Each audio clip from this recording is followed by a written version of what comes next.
Ladies and gentlemen, please welcome back to the stage Boston Mayor Martin J. Walsh, joined by Secretary John Kerry and Finucane of Bank of America, and moderated by Los Angeles Mayor Eric Garcetti.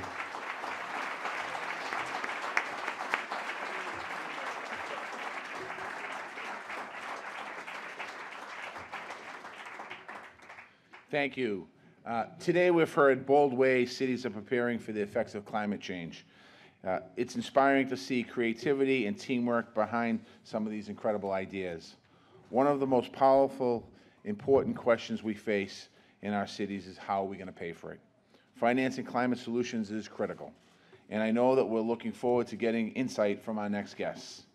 First is Anne Finucane, Vice Chair at Bank of America. She leads the company's efforts on environmental, social, and government efforts. Bank of America is a leader in corporate responsibility. They've committed $125 billion in financing by 2025 towards clean energy and other sustainable projects. Here in Boston, they're supporting the work on our parks and the environment, and they're members of our Green Ribbon Commission. We need to make sure that businesses and the financial communities are playing a big role in climate action. Anne has been a strong leader in helping to make that happen here in our city, in Boston, and I look forward to hearing from her today. I'm also thrilled to hear from our other guests, former Lieutenant Governor of Massachusetts, former United States Senator from Massachusetts, the former Secretary of State, John Kerry. Secretary Kerry has been an environmental champion throughout his incredible career. John Kerry once said, "Logic seems out to us that no country can claim to be a global leader if it fails to lead on the climate." He's worked tirelessly to make sure that we seize on this opportunity in becoming strong and more resilient, both at home, in our cities, and at the global economy. In 2016, Secretary Kerry asked Boston to host the 3rd Annual Climate Summit between U.S. and China. He did this because we're the most energy-efficient city in America, and we've proven that sustainability and a booming economy can exist at the same time. Secretary Kerry thought this was the place for the top 2 carbon-emitting nations to work together towards the goal of the Paris Agreement. We were thrilled. Then the election in 2016 happened. The new administration was not supportive of our plans. In fact, they tried to prevent the summit from happening at all. One thing Boston and John Kerry have in common is that we don't back down from a fight.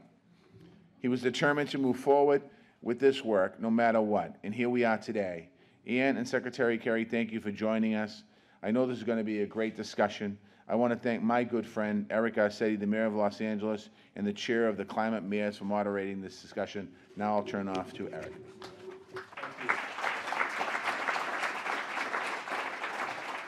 Thank you to our great host and a great mayor, one of America's greatest mayors here. I know we got a lot of people who are tied for that title here today, but Marty Walsh for his hospitality and his team's great work. And what an honor it is to be on stage with 2 global leaders. Madam Vice Chairman, that's the right title, right? It's Chairman, but it should be Chairwoman? I'll go with Chairman. Okay, Madam Vice Chairman and Mr. Secretary. Let me start with you, Mr. Secretary.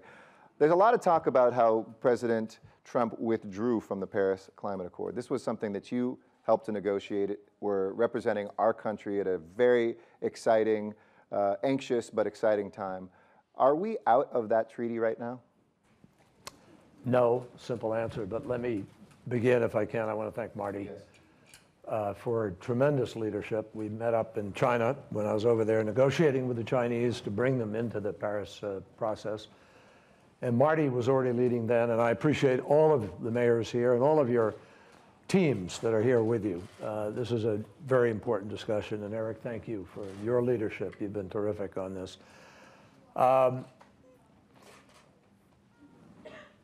When we went to Paris, and Gina McCarthy is here, our former terrific leader of the EPA, and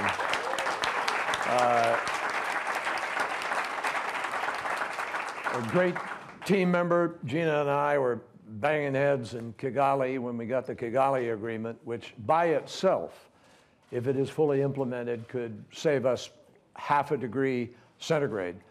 So that was a huge step forward. And we also got the airline emissions reduction, which if you took the airlines by themselves, they'd be about the 12th largest country in the world in terms of emissions. So we brought them in. So we had a trifecta, really, of environmental accomplishment in 2016. But the answer on Paris is this. When we went to Paris, we knew we were not going to hold the Earth's temperature to 2 degrees centigrade. What we were calculating, and this is really the underlining of the tragedy of what's happened with this administration, we were calculating on leadership, on followership, and on technology and investment to solve the problem ultimately. No nation, individually or even a few nations collectively, can solve this problem for us. This has to happen sort of grassroots up, and it's going to have to happen massively from where we are today. And the bet we made, Eric, was that by sending the signal that 196 nations were simultaneously going to come together to try to individually do the best they can in order to reduce emissions, we were going to ignite the private sector, because all of a sudden we had created the largest market the world has ever seen. And that's what we have today. The single largest marketplace the world has ever seen. There are 4.5 to 5 billion users today. There will be 9 billion users if things go the way we think they are in the next 20, 30 years. And it's a revenue producing. Because why do I say that? Because the solution to climate change is energy policy. You make the right energy choices, we can solve the problem of climate change. The problem is we're not making the right choices. Last year, globally, emissions went up 1.4%. That's the equivalent of adding 170 million cars to the roads of our countries. In Europe, which prides itself on being a leader on this, the emissions went up 1.5%, the equivalent of adding 50 million cars to our roads. Now, here's the amazing thing. In the United States of America, emissions went down. Why did they go down? Principally because of solar and wind. Demand went down somewhat. But the real reason that we're in the catbird seat here for this particular year, 2017, is because we've been putting more solar out, we've been taking steps, and you mayors have been leading a charge as a result of the We're Still In efforts, which you ought to be very, very proud of. Is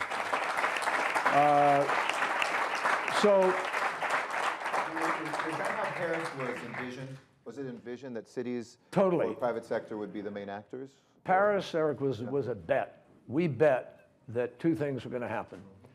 That individual leadership on a local level and on a state level was going to step up because people realized this is good for business. I mean, people forget, we had major Fortune 500 companies in Paris, you know, ExxonMobil, Google, Apple, I mean, run the list.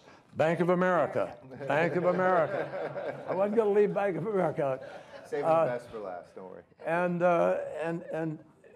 you know, after the thing was gavelled into passage, the lead nations got a few minutes to speak, and I said to everybody there, I said, folks, we're not leaving Paris with a guarantee that we're holding the Earth's temperature to 2 degrees centigrade. We're leaving Paris with a guarantee that we are exciting that marketplace and investment. And guess what happened? Year one after Paris, $358 billion was invested in alternative, renewable, sustainable energy. For the first time in history, more money into sustainable energy than into fossil fuel. It's an incredible transition. Last year in America, 75% of the new electricity that came online from solar, here in our country. And it deserves applause, but here's a better, I'll give you a better applause line, which certain president won't like. Trump, no, I won't mention that, but coal in America last year was 0.2% of all of the provision of our energy increase in America. So, you know, coal is not the solution. If we are going to meet the Paris goal of 2 degrees and aspirationally 1.5 degrees, we have to keep 85% of coal reserves in the ground. We have to keep 35% of oil reserves in the ground. and we have to keep 50% of gas reserves in the ground. The reason this meeting is frankly really so urgent and important is this.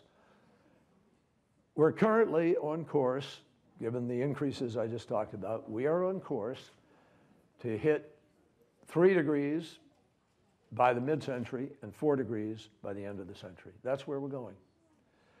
We are woefully behind where we need to be. And even Asia, China, which has signed up, China and Asia provided 3/4 of the emissions increases for last year.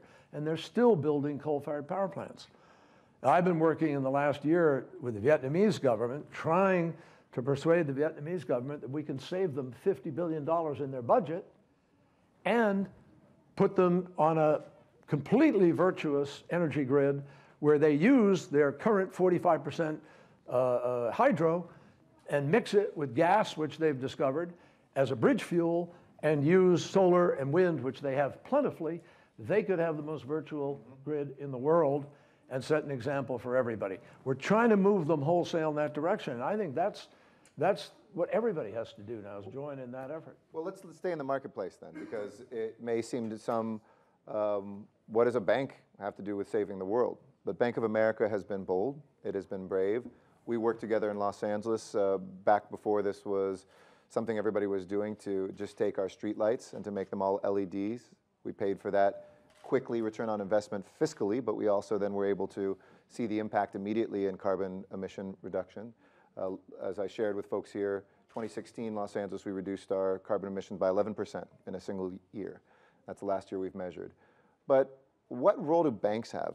Are you involved in the environment because it's the right thing to do and you have a sense of social responsibility, or because there's a buck to be made, or both?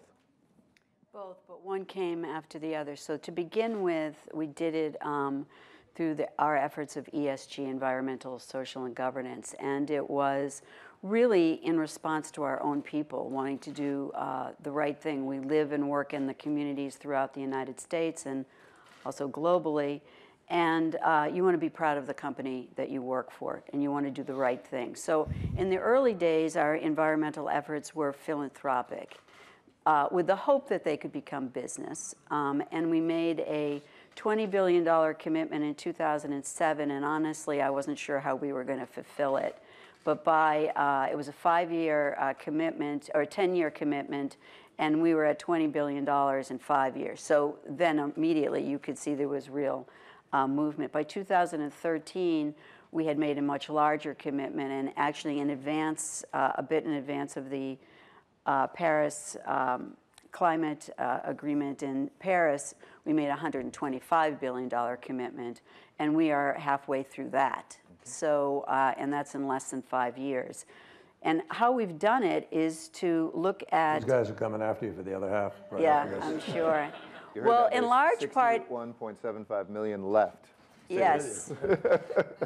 But this is financing. Yep. This is, you have to be innovative in your financing. You have to sometimes have patient capital. You sometimes have to have partners. You have to work with municipalities and others in government to try to stand something up that would not be done normally. So you have to be a little innovative. But what was a slow start has become very good business for us.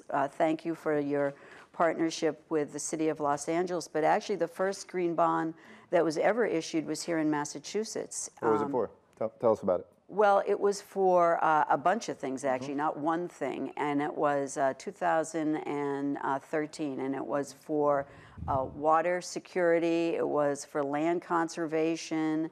I mean, there were 4 or 5 projects that we helped underwrite. It was a $3.5 billion bond, which we did about 1/3 of it and then syndicated it to everyone else.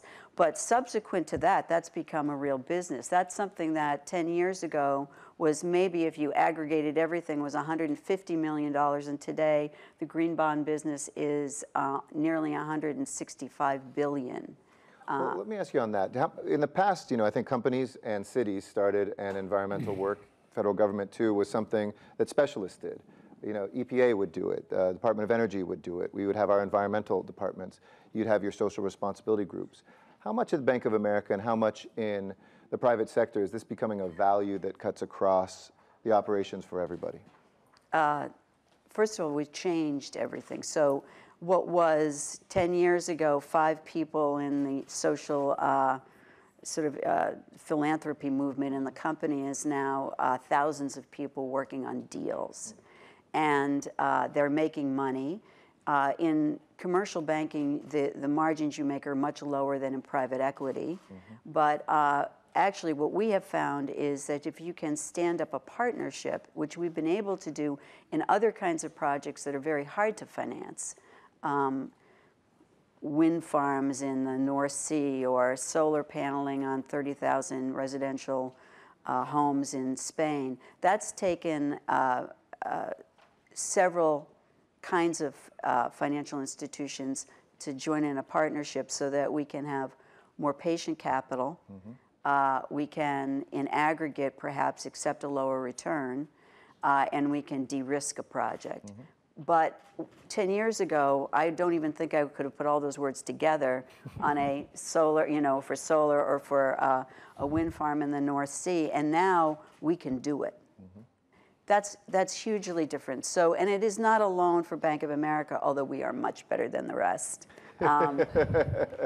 The truth is that our competitors are doing it too, and they have thousands of people, and they are finding business in green bonds. Just a minute on green bonds to explain that. It's like a municipal bond. The caveat with that, and what makes it sometimes unattractive to those that have to issue it, is that you have to then be able to, at the end of the road, you have to demonstrate what benefit it was. So you have to have a lower tax. You have to have lower energy bills for the LED lighting, or you have to have improved the water, or you have to have truly conserved the land and prove it. So that takes people and man hours, and it drags on the margin. And so for businesses, for banks, sometimes they've been reluctant to do it. However, if you're someone like us who have done municipal bonds for years, we've found a way to do it. And honestly, the payoff is so fantastic that it's worth doing. Secretary, do you believe that this work is better done from the national level down? We have mayors here and representatives from China, from France, from Canada today. This is a global movement. Many of us are active in C40. And it's not a leading question, it's a real one. It may depend on the system, but are top-down mandates from federal government always the best, and should we still keep looking for that? Or are we finding the marketplace, not local government, but the marketplace itself is moving this much more aggressively than any national governments? Well, Eric, it's a really, look, I've been involved in this since 1988 when Jim Hansen testified to Congress that it was already here, happening. And I was in Rio in '92. We all had high hopes. Subsequently, I was in Kyoto. And in Kyoto, we did mandatory. We couldn't pass it. Couldn't get it through the Congress. The idea that the United States, which is one of the top 20 emitters in the world, we were then the leading emitter, was going to have to reduce, while China, which was then a developing country still in most people's consideration, wasn't going to have to be mandated, was unacceptable. So we just couldn't carry it. So mandatory is not going to work, and I don't see this dysfunctional Congress actually succeeding in getting anything done on this score. So the answer is, by necessity, this is going to happen at a grassroots level, which is what you're doing. Let me finish really the answer to your earlier question. It's my fault I didn't say it, but 29 states in our country, and many of you are operating under this, have passed renewable portfolio laws. 8 states have a voluntary portfolio law. So in total, we have 38 states of the Union which have adopted, as a matter of law and voluntary law compliance, they're going to reduce emissions and move into a sustainable status. So that represents, those 38 states represent 80% of the population of our nation. So the short answer is, we're still in Paris because most local communities, most businesses, most states, 38 of them, are moving in that direction no matter what. And I can tell you with confidence that while Donald Trump may have said he's out of Paris, The American people have stated as unequivocally they are in Paris and they're going to meet the Paris standards. And I believe that. I think that's going to happen. So, but let me stop you. The problem is not meeting Paris. Paris is at our best. Again, come back to the bet I talked about. Paris at its best might get us, holding at 3 degrees. The bet was, and this is why Paris is so important, we put a measurement process in. We were not able to get mandatory. But instead, we got a review process. So that after, for us 2020, there was a review of where every nation is.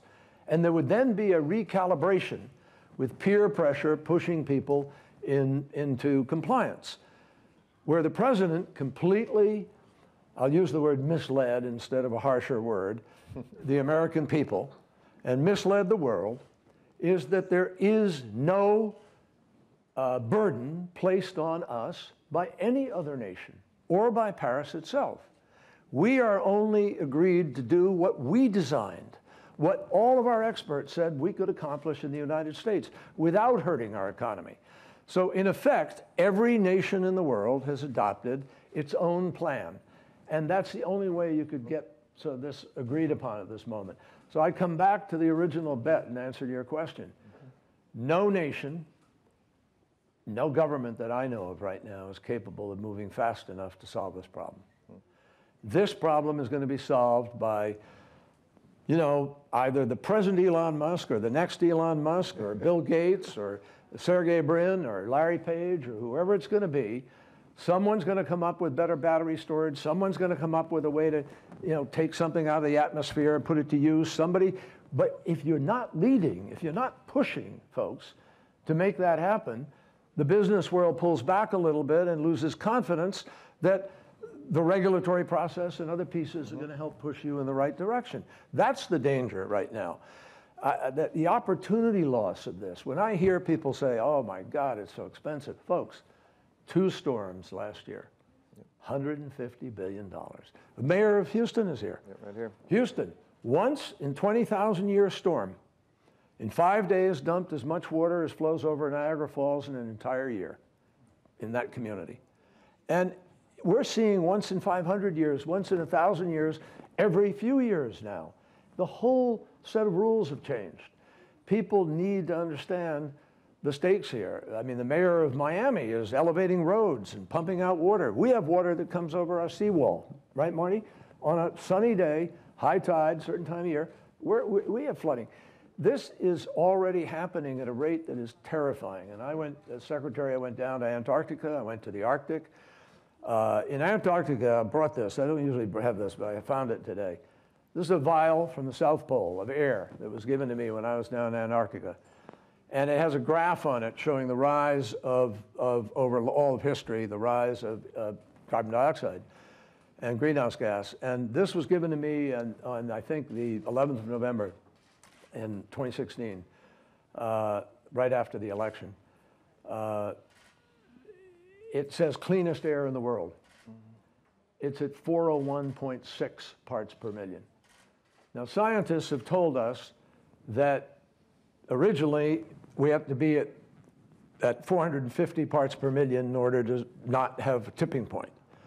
Now scientists have revamped that prediction and said you got to be at 350 parts per million. So cleanest air in the world, Antarctica, 401.6 parts per million. We're already in trouble.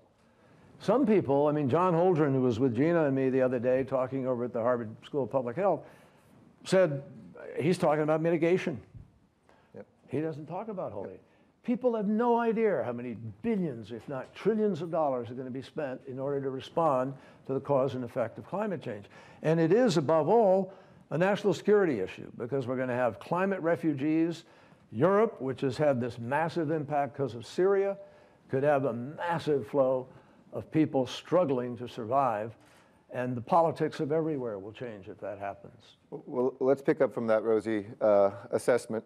When the president withdrew from Paris, he said that he was elected to help Pittsburgh, not Paris. And we got the mayor of Pittsburgh, Bill Peduto, here, who immediately fired back how he could actually help the people of Pittsburgh. And we appreciate your leadership on that.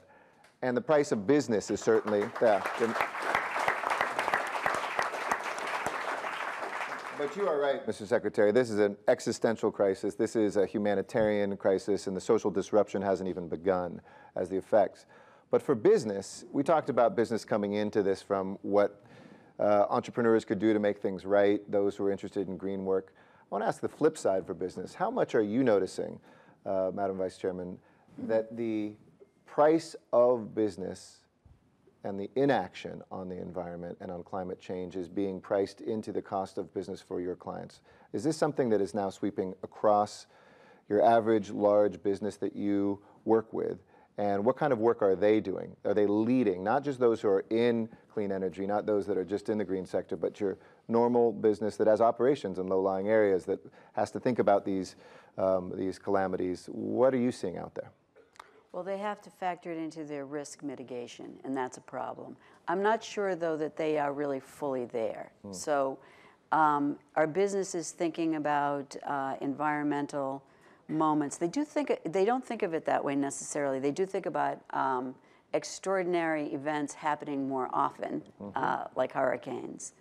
But I would tell you what I do see is that big business, and this is usually sort of a dirty word, but the truth is big business has been mobilized in the area of the environment because we tend to see the big macro movements. We see both opportunity and we see risk. And it's not just Bank of America or Exxon or Google or you name it.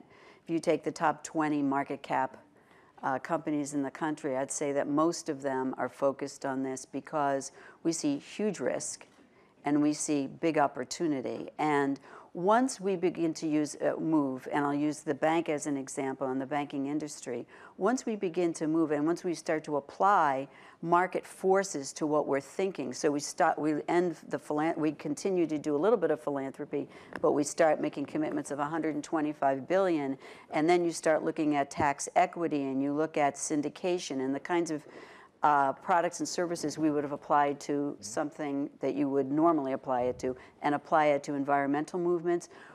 We couldn't turn around and change it now anyway. We are full on doing this. It's a business for us. We've put thousands of people. We've seen the opportunity here in the United States, and frankly, we're the #1 underwriter of green bonds in the world. We're not going to stop.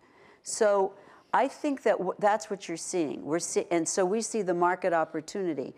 We do look at as an employer and as sort of in terms of community, we do see the risk of the environment, particularly around weather.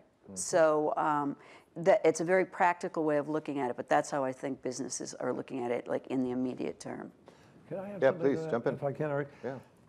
Building on what Ann said, folks, I am not a new doomsday prophet. I don't go around saying to people it's all coming apart. It just feels that way right now. Well, but that's because I've only given you the front end to suggest to you why this. Look, I'm so tired and sick of the absence of real leadership to say, here's what we got to do. President Obama provided leadership on this. We got this done because we went to China. We brought China to the table. We made it happen. And nothing is happening today. The G20 ought to be locked in a room, and they should not be allowed to leave the room until they have put $100 billion in the bank that meets the necessity of the Global Climate Fund. We're not doing anything. That's what burns me up. But the upside of this is it's all doable, folks. We're not sitting here waiting for the discovery of the solution. We've already discovered it. We have alternative sources of energy. We have the ability to implement it. And by the way, you can make money doing it. That's the brilliant part of this. I mean, we have huge infrastructure needs in the United States. Everybody understands that. You start rebuilding the energy grid of America. We don't even have an energy grid. We're the country that went to the moon, the country that invented the internet. And we don't have an energy grid in America. Great big hole in the middle of our country. We have an East Coast grid, we have a West Coast grid, we have a little line that goes from Chicago across the Dakotas, and then of course Texas has its own grid, right? But that's it. You can't sell energy from Minnesota or Massachusetts from the wind to other parts. That's stupid. I mean, I'm just, so my complaint is that we need to excite the private sector to be able to do what it's doing. And there are three big areas where you could have massive positive impact to communities: wind, solar, water. What happens is wind and solar provide the energy. Electricity is going to be critical for electric automobiles. That's a solution. The other solution is buildings, where we have better, codes and building buildings more effectively. The other is transportation, where we could be far more effective moving to electric. And if you look at water, transportation, and energy, they're all revenue-producing sectors. So there isn't one of these areas where the government couldn't step up, do something at the Fed discount window, create a greater spread on the deal, and make it possible for community after community to attract private sector capital. And we have $13 trillion sitting on the sidelines, uninvested today. It's in net negative interest status because it's scared to come into search. So Ann hit the nail, said de-risk. Well, who's going to de-risk? That's where government does have an ability. We can de-risk. So I'm really optimistic about this. And the good thing about it is, officially, we're not out of Paris until about a week after the 2020 election. So if we do the right thing in 2020, we'll solve the problem and be back in 30 days later. That's the way it works.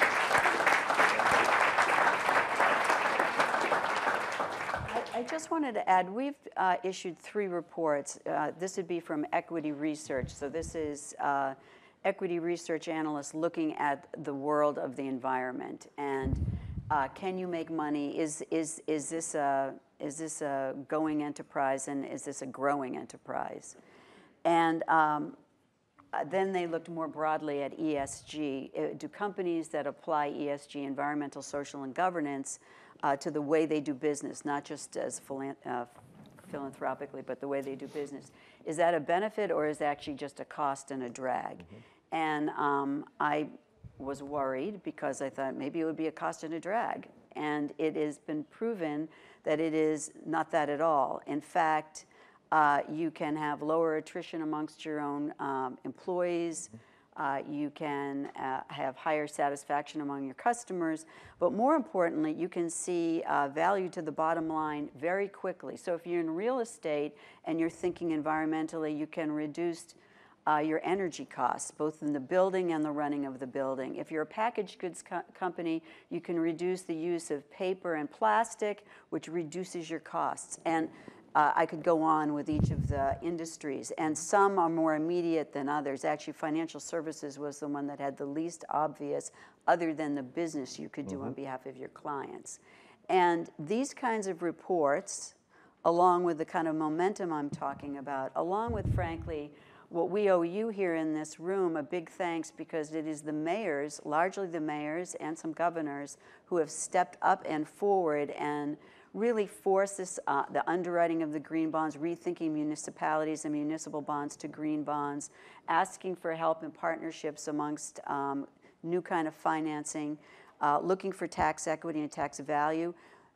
We've had to be more innovative, but we've become more innovative, and because we are, our competitors are. So I don't see all blue sky, and I don't think that there aren't big issues. But frankly, right now in the United States, the coal companies are very risky. Yep. So they are less attractive.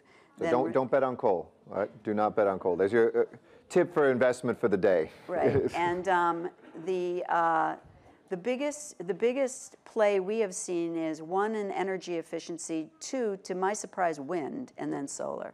Well, it's interesting. One of the stats I love talking about in my town is we've created about 30,000 green energy jobs in the last 5 years. That's more than the number of coal jobs we lost in America, and about 60% of all the coal jobs that remain, and we're 1% of the population in LA. So we looked at 10% of our portfolio on renewables, and had Ernst & Young come in, same thing, 40,000 jobs and more than $15 billion of GDP. And honestly, I wouldn't have known that would happen. Right, and why we're not putting that in each one of those regional grids is, you know, on each one of us. You could put that in Appalachia, you could put that in Midwest, you can put that anywhere. Right. Luckily the wind blows, and here in Massachusetts you've been leaders on that too. What's your political compass say, Mr. Secretary? Is this a blip in the map? Is this moment with the lack of leadership coming from the White House, is this an accident of history and the momentum is too great even for any one person, even the most powerful man in the world, to stop? Well, it's not just happening here. It really, I think, as Secretary for 4 years, my eyes were sort of open to this more and more. First of all, we are, as Madeleine Albright said, the indispensable country. Whether it's Ebola or AIDS or non-proliferation or refugees, if we're not leading, I just don't see it happen. I hate to say that. I don't say that with any measure of arrogance or chauvinism whatsoever. I mean, obviously, I'm proud of being American, and I think we do remarkable things, but I don't think it happens. I don't see certain countries that vie for prominence in the world ever rushing to the UN Security Council to lead a values-oriented resolution. I just don't see it. So as I look at the world right now, I see 1.8 billion children 15 years old or younger, 400 million of whom are not going to go to school. And I look at 2 billion people between the ages of 15 and 24 who are sort of what I call the mischief age, and extremists vying for their minds and for the future of these countries. I was struck by the number of failed and failing states. And we're living in a very, very different moment historically, where the last century was defined by non-state actors. In other words, they were defined by state actors. Yeah. And the state actors were, fighting wars through the century. And we lost, Russia lost 30 million people in one war, 6 million Jews in the Holocaust, run the list.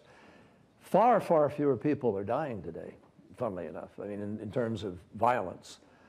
But we're seeing it in a completely different form, where you have a change. It's less hierarchical, the exercise of power globally, and far more networked and driven by non-state actors. That's a different deal. And it's a world where industrial revolution size change is taking place, but at a digital pace. So, and more people have more information coming at them than they can possibly process. So out of globalization, which has not been kind to the average worker, and our politics have not been kind to the average worker, we have lost that values-oriented base of the American dream being based on people being able to do better. So as long as we're a country where 52% of all of America's income is in the hands of 1% of the people, we are living in unsustainable politics. And frankly, what happened is you had a Tea Party that came along as the result of the Republican Party not responding, and Democrats have our own problems too. But then out of the Tea Party, you then had the Freedom Caucus, and that didn't deliver. And then you had the next iteration, then you had Trump, which is sort of a hostile takeover of what was there. And that's where we are today. But it's a reflection of the inadequate response of all politics to the felt needs of our people. And that's a serious problem. That, and that's happening. It happened in Italy with the last vote. It happened in France to a degree, where you have the first president elected, not a member of the major party. It happened in Austria to a certain degree. You've certainly seen it in Eastern Europe, where Poland and Hungary and other countries moving away to democracy, more authoritarian. And you see Putin and others playing disruptor in this process. So we have a major challenge, folks. Here in our country, we've got to be able to make our own democracy work. We've got to establish a basis of facts for decision making. You all know this. How do you make a decision in a democracy if you can't agree on what the facts are? It's really hard, folks. It already was hard before that happened, which is why Obama had to go on The View to talk to a certain group of people and then go on a late night show to talk to a certain group of people. You don't find people conglomeratized like they used to be. So we're in a very tricky moment, and I think that I believe it is a passing moment. But I can't tell you, sitting here today, what is going to come afterwards, because I think that's up for grabs. Yep. And that will depend on how we play out 2018 and play out 2020. Well, appreciate your time and your generosity and your leadership. Time's up, but do you want to add one last thing? What would you ask from these mayors, as one of the leading financial voices in this Besides country deposits. and this world? Besides bring your business to Bank of America. We appreciate your partnership and would like to continue with it. We've really gotten some of our best thinking by making partnerships with the mayors of this country. Mayor Walsh is obviously a close ally and has given us some great ideas. Thank you to Mayor Garcetti too. You know, we all are still doing fossil fuels. They are still a major component in America, but each year that's changing just a little bit. And I think your leadership helps us get there faster, so thank you. What an honor it is to have two great Americans up here. Thank you all so much. And join me in thanking Secretary Kerry, Vice Chairman Finucane.